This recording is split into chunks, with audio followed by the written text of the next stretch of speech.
하나님 주시는 놀라운 은혜와 축복이 여러분의 삶 가운데 늘 함께 하시기를 소망합니다. 지난번 말씀을 나누면서 하나님은 모세와 아론을 이렇게 바로에게 대면하게 하시려고 모세에게 갖추어야 할 모든 조건과 자격들을 갖추어 바로를 대면하게 했다라는 이야기를 함께 나누었습니다. 모세가 부족했던 부분을 채워주시고 모세 스스로 자격이 없다 생각했던 부분을 하나님께서 자격을 부여하여 주셔가지고 모세로 하여금 하나님의 일을 하게 하신 분이 바로 우리의 하나님이시다라는 얘기를 나누었습니다.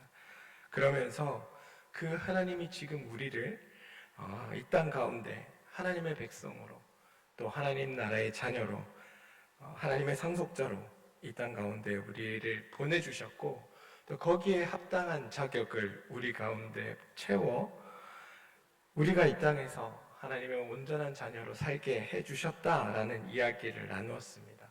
그리고 그것을 알고 살아가는 것이 우리에게 매우 중요하다라는 이야기를 함께 나누었습니다. 오늘은 그 이야기의 연장이면서 결론입니다. 종종 많은 분들이 이런 얘기들을 합니다. 하나님은 준비된 자를 사용하신다. 이런 이야기들을 하죠. 그래서 쓰임받기 위해 경건함을 준비해야 하고 무언가 자격을 갖추어야 하는 것처럼 이야기합니다. 언뜻 들으면 일견 타당해 보입니다. 하지만 가만히 생각해 보면 이 말에는 함정이 있습니다. 이런 분들에게 신앙은 쓰임받기 위한 준비입니다. 그리고 그 쓰임이라는 것을 가만히 들어보면 모세처럼 잘 모르면서 다윗처럼 요셉처럼 이런 얘기를 하면서 그들과 동일하게 되는 혹시는 그들이 받았던 축복 이런 것들을 언급하며 그렇게 되는 존재들이 되어야 된다 이런 이야기들을 합니다.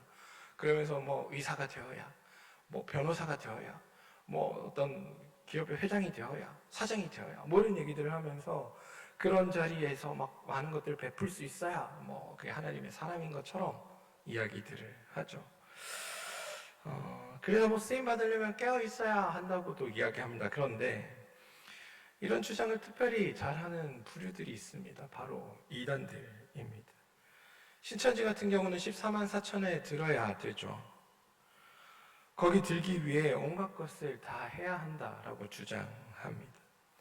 구원파 같은 경우는 구원받은 날짜가 중요하고 그 날짜를 또 교주에게 인정받아야 됩니다.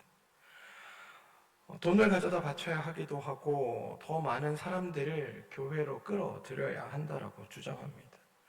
이걸 잘해야 하나님께 쓰임받을 준비가 되었고 이걸 잘해야 하나님 나라에 들어갈 자격을 얻었다라고 이야기합니다. 흔히 말하는 성과주의, 능력주의가 하나님의 구원 안에도 들어와 있는 겁니다. 성경에서 이런 주장을 매우 잘하는 대표적인 이들이 있습니다. 바리새인들입니다. 600개가 넘는 율법 조항들을 정해놓고 이것을 얼마나 잘 지키는가, 또 그 600개가 넘는 율법 조항들 아래 세부 세칙들을 정해놓고 이것들을 얼마나 잘 준수하는가에 따라 당신은 거룩하다 거룩하지 않다를 판단합니다. 그리고 거룩한 이들이 하나님 나라에 자격이 있는 사람들처럼 이야기했습니다. 그것이 하나님의 요구다라고 말합니다. 그래서 그것을 많이 지켜내는 자를 위대한 스승이다라고 부르고 그것을 지키지 못하는 자들을 죄인이라고 정죄했습니다. 그러다 보니 자신들만의 거룩함에 집중하게 되고 자신들의 거룩함을 드러내기 위해 더 많은 무고한 이들을 죄인으로 만들어야 했습니다. 더 많은 율법 조항들, 더 많은 성과들을 자랑해야 했습니다. 이러한 자들에게 다른 이들을 돌아볼 여유는 없습니다. 유대인들의 오랜 전통에 따라 풍요로움 이런 것들은 하나님의 뜻을 온전히 지키는 자들에게 베푸는 하나님의 축복이다라는 인식이 있었고, 그랬기에 가난한 이들은 고아와 과부는 돌보아야 할 대상이긴 하지만 율법적인 정신에 따라 경건하지 못한 자, 거룩하지 못한 자, 죄인 등으로 인식되어 거리를 두어야 하는 자들로 존재됩니다. 바리새인들의 신앙이 그랬습니다. 무언가 자격을 갖춰야 된다라고 말하는 사람들도 마찬가지입니다. 하나님 안에서 자격을 갖추기 위해서는 다른 사람을 돌아볼 여유가 없습니다. 자격을 갖추기 위해 뭔가 열심히 해야 되고 다른 이들에 대한 관심은 들 필요가 없습니다. 내가 성공하는 것, 그게 곧 자격이니까. 그리고 그 결과 하나님이 우리에게 붙여주신 이웃들을 하나님의 사랑을 드러내고 나타내 내가 사랑해야 할 대상이 아니라 하나님의 나라를 두고 다투어야 할 경쟁자처럼 여기기 시작합니다. 하나님의 은혜니, 하나님의 긍휼이니, 하나님의 사랑이니 하는 말은 우리의 입술의 고백에서 그칠 뿐이고, 그들에게 중요한 것은 내가 저 사람보다 얼마나 더 거룩한가, 내가 저 사람보다 얼마나 더 많이 성공했는가, 내가 저 사람보다 얼마나 더 많은 것들을 갖추었는가가 중요한 요건이 되어버렸습니다. 그래서 특별히 사람들이 나를 얼마나 거룩하다 여기는가, 특별히 사람들이 나를 얼마나 대단하다 말하는가에 관심 가지게 될 것입니다. 내가 사랑하기에 기꺼이 나의 것을 나누는 행위로서의 구제나 헌신이 아니라 그 일을 행하는 내가 그것을 하지 않는 이들보다 훨씬 더 도덕적이고 훨씬 더 거룩하다는 사회적인 우월감을 드러내기 위한 수단으로 구제와 헌신을 이용합니다. 그래서 그들은 예수님으로부터 회칠한 무덤이다라는 얘기를 듣게 된 것입니다. 여러분, 오늘 하나님께서 행하신 일들을 한번 생각해 보시기 바랍니다.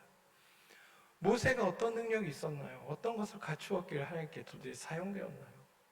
저는 말씀을 읽으면서 모세가 무엇을 갖추었게 하는 사람인데 도저히 말씀에서 찾을 수 없었습니다. 모세가 능력이 있어 하나님께 붙들려 사용된 게 아니라는 겁니다. 아론에게 어떠한 탁월함이 있어서 하나님께 선택되고 쓰임받은 게 아니라는 겁니다. 이스라엘 백성이 뭔가 모를 성스러움으로 무장되어 있어서 하나님이 그들을 구원하고자 하셨다는 게 결코 아니라는 겁니다. 출애굽기를 시작하면서 제가 반복적으로 이야기하는 것, 하나님께서 가장 연약한 것들을 그냥 선택하신 겁니다. 그리고 그들을 들어 사용함을 통해서 하나님이 어떤 분인지를 알게 하는 것, 이게 하나님의 뜻이라는 겁니다. 사실 성과주의 측면에서 본다면 그냥 하나님이 이스라엘 백성들을 대면하에 세우지 않고 하나님께서 직접 하시는 게 훨씬 더 효율적이고 능력 있어 보입니다. 모세와 아론을 세울 이유가 전혀 없는 겁니다. 그냥 하나님이 이스라엘 백성 바르게 가서 바로 무릎 꿇리고 이스라엘 백성을 가나안으로 그냥 이동시켜버리면 그만인 일이라는 겁니다. 그런데 하나님은 그렇게 하지 않으셨습니다. 왜? 하나님이 어떤 분인지를 알아야 하니까. 능력주의 관점에서 보면 애굽에 살고 있는 이스라엘 백성들 중에 젊은이를 장로로 세워서 그를 통해 일하는 게 훨씬 더 능력 있고 효율적일 겁니다. 왜? 오늘 말씀에 보면 모세는 80세, 아론은 83세라고 되어 있습니다. 오늘 젊은 친구가 2세대 이상을 산 노인들보다 훨씬 더 능력 있게 일하지 않겠습니까? 그런데 하나님은 그렇게 일하지 않으십니다. 왜? 가장 연약한 자들을 들어 사용함을 통해 사람들이 하나님이 어떤 분인지를 알기 원하시는 그 목적을 이루시기 위해서입니다. 지난번 말씀과 이어 생각해 보면 모세가 부족했다라고 생각했던 부분들, 그것들은 하나님이 다 채워주셨습니다. 모세가 자격 없다 여겼던 모든 자격을 하나님이 다 갖추어 주셨습니다. 하나님의 일하심은 자격을 갖춘 자, 준비된 자들을 들어 사용하신 것이 아니라 오히려 부족하고 자격 없는 자들을 선택하셔서 그들에게 자격을 부여하시고 능력으로 채우시고 그들이 하나님의 일을 감당할 수 있도록 세우시는 분이 우리의 하나님이라는 것을 우리는 알 수 있습니다.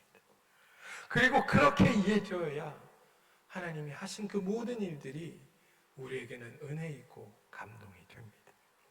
나는 아무것도 아니지만, 나는 죄인이지만, 나는 죽어야 할 존재에 불과하지만, 나는 무익한 종이지만, 나는 보잘것없는 하나님 앞에 연약한 존재이지만, 늘 하나님의 마음을 아프게 하는 그런 자이지만, 그런 나를 사랑하셔서 스스로 인간이 되시고 죽으면서까지 나에게 하나님 나라의 백성의 자격을 부여하여 주신 분, 하나님의 자녀로서의 자격을 부여하여 주신 분, 자신의 죽음으로 나를 자녀 삼아 주신 분이 바로 우리의 하나님이시고, 그게 하나님이 일하는 방식이라는 겁니다. 그게 나에게 위로가 되고 힘이 되고 감동이 되는 겁니다. 모세와 아론은 하나님이 하시는 일에 세움을 받았습니다. 하나님은 우리에게 하나님의 일을 하라고 명령을 하고 그 명령을 하나하나 지켜보는 분이 아닙니다. 도리어 우리 인간이 감히 하나님의 일에 동참할 수 있도록 세움을 받은 존재라고 성경은 우리에게 이야기해 줍니다. 모세로서는 할 수 없는 일을 할 수 있도록 하나님이 부르시고 하나님이 도우시고 하나님이 세워주셨습니다. 저와 여러분도 마찬가지입니다. 우리는 하나님의 일하심에 일꾼으로 명령받은 자들이 아닙니다. 하나님의 자녀로, 하나님의 백성으로 세움을 받은 자들입니다. 왜? 하나님을 알게 하려고. 그리고 하나님을 아는 것이라는 말은 하나님 안에서 내가 어떤 존재인지를 깨닫는 일입니다. 나라는 존재가 하나님의 일을 위해 희생하고 충성하고 헌신하다, 그러다 죽으라고 명령을 받은 그런 존재가 아니라 하나님 나라의 백성으로, 하나님 나라의 자녀로 부르심을 받고 세우심을 받은 존재라는 사실, 그것을 깨닫고 그것을 인식하며 우리가 살아가는 세상에서 하나님의 자녀답게, 하나님의 백성답게 살아내는 그 일을 하는 것, 그게 우리가 세움을 받은 이유이고 목적입니다. 명령에 복종하는 신앙은 건강한 신앙이 될 수 없습니다. 권위에 억눌린 비자발적인 복종은 오히려 하나님과의 나의 관계를 어렵고 복잡하게 만들어 버립니다. 우리가 하나님의 자녀로 부름받고 세움을 받았다라는 의미는 하나님이 우리가 하나님의 자녀로 하나님의 것을 온전히 누리며 살기를 바라시는 하나님의 뜻이 담겨 있다라는 말입니다. 다시 말해 하나님께서 베푸시는 놀라운 사랑과 그 은혜 안에서 우리의 일상의 삶이 하나님으로 인하여 충만해지는 것을 경험하기를 하나님은 바라고 계신다는 겁니다.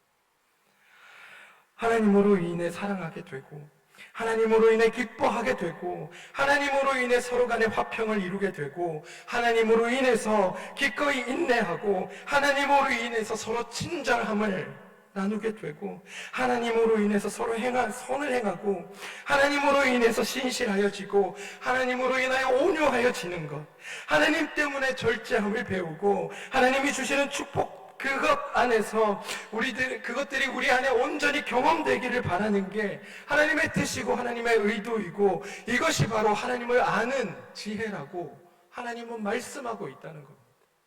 이거 하다가 이게 옳은 일이니까, 이게 선한 일이니까 그냥 해. 너희 마음이 가지 않더라도 막 해. 어쩔 수 없어. 이거 명령이야. 이렇게 말씀하시는 분이 아니라 나의 자녀, 내 사랑하는 자, 너희가 내 안에서 온전히 기쁨을 누리며 그 안에서 충만해지기를 내가 원한다. 이게 우리를 향한 하나님의 뜻이라는 겁니다. 오늘 말씀 3절을 보면 하나님의 표정과 이적을 애굽 땅에서 많이 행하겠다 이렇게 이야기하십니다. 왜? 그들이 하나님을 모르기 때문입니다. 그러면 언제까지 일들을 행하실까? 애굽에서 하나님의 표정과 이적을 언제까지 행하실까? 7장 5절에 보면 그들이 하나님을 알 때까지, 그들이 하나님을 알 때까지. 애굽 사람들이 나를 여호와인 줄 알리라. 이게 하나님의 일하심의 결과이고 우리가 하나님의 자녀가 되면 나타나게 되는 결과입니다. 하나님은 애굽을 파괴하거나 애굽을 저주하거나 애굽이 무너지는 것을 바라시는 게 결코 아니라는 겁니다. 애굽도 하나님의 창조된 백성이고 하나님의 피조물들입니다. 하나님은 이들 또한 하나님을 알고 하나님의 그 자녀됨의 자리에서 하나님께서 베푸시는 그 온전한 은혜들을 그들이 누리며 살기를 바라셨던 겁니다. 그래서 그들이 어떤 거짓 신들에 의해 희생되는 존재들이 아니라 이 땅에 온전한 창조주의 뜻을 기억하며 이 창조주의 백성된 자로서, 자녀된 자로서 풍성히 자신의 삶을 누리기를 바라는 게 하나님의 뜻이고 하나님의 마음이라는 게 오늘 말씀을 통해 우리가 발견할 수 있는 지점입니다. 사랑하는 성도 여러분, 오늘 말씀 이후로 모세는 더 이상 하나님에 대해서 하나님이 말씀하시는 것에 토를 달지 않고 그대로 순종합니다. 모세는 하나님이 어떤 분인지 드디어 알게 되었다는 겁니다. 오늘 내가 하나님 안에서 하나님의 자녀로 세상 모든 것의 주인 되신 그분의 자녀로 세상의 주인으로 기쁨과 감격을 누리며 사는 여러분들 되시기를 소망합니다. 그리고 하나님을, 모세가 알았던 하나님을 여러분들도 알게 되는 놀라운 일들이 여러분들 삶에 나타나게 소망합니다. 그래서 내가 하나님 나라의 자녀고 하나님 나라의 백성이라는 그 주인의식을 가지고 하나님 안에서 하나님이 우리가 온전히 누리기를 바라는 그 모든 것들을 감사히 누리며 살아가는 그것들로 인하여 축복된 하루가 되기를 주님의 이름으로 축원드립니다. 그리고 더 바라기는 여러분들이 그런 삶을 통해 하나님을 알지 못하던 애국 백성들이 하나님을 알게 되는 것처럼 여러분의 삶을 통해 하나님을 모르던 여러분들의 이웃들이 하나님을 알게 되는, 그래야 여러분들과 같은 삶에 동참하겠다고 결단하고 주님 앞으로 나오게 되는 그런 복된 일들이 여러분들 삶 가운데 오늘 하루 펼쳐지기를 주님의 이름으로 축원드립니다. 함께 기도하겠습니다. 하나님, 우리가 이 땅에 하나님의 자녀로 불리움 받았다는 게 어떤 의미인지를 주님 생각해 봅니다. 내가 하나님 나라의 백성이라는 게 어떠한 의미인지를 주님 다시 고민해 보게 됩니다. 내가 진짜 하나님을 알고 있는지도 주님 다시 생각해 보게 됩니다. 나는 하나님을 지금까지 믿어왔지만 하나님을 제대로 알고 있었던가? 하나님이 나에게 원하시는 것들을 내가 온전히 누리며 살고 있었던가? 혹 어떤 이유나 목적으로 무언가를 해야 할 것만 같은 불안감에 뭔가를 하기에 바쁘기만 했던 것은 아닐까? 하나님의 자녀로 온전히 누려야 할 기쁨과 감격이 우리 안에 충분하게 있는데 그런 것들은 외면한 채 혹 과거의 바리새인들처럼 뭔가를 해야만 되는 그런 착각 속에 빠져 살고 있었던 것은 아닐까? 주님, 우리가 오늘 하루는 온전히 하나님의 자녀이고 하나님의 백성으로서 하나님이 베풀고 누리게 하시고자 했던 그 모든 것들을 온전히 누리며 사는 하루가 되도록 인도하여 주시옵소서. 하나님이 베푸시는 그 은혜 안에서, 하나님이 베푸시는 그 사랑 안에서, 하나님이 베푸시는 그 놀라운 축복과 인도하심 안에서 하나님의 뜻을 이해하고 하나님의 그 은혜와 사랑을 경험하는 복된 날 되도록 오늘 우리의 하루를 주장하여 주시옵소서. 예수님의 이름으로 기도합니다. 아멘.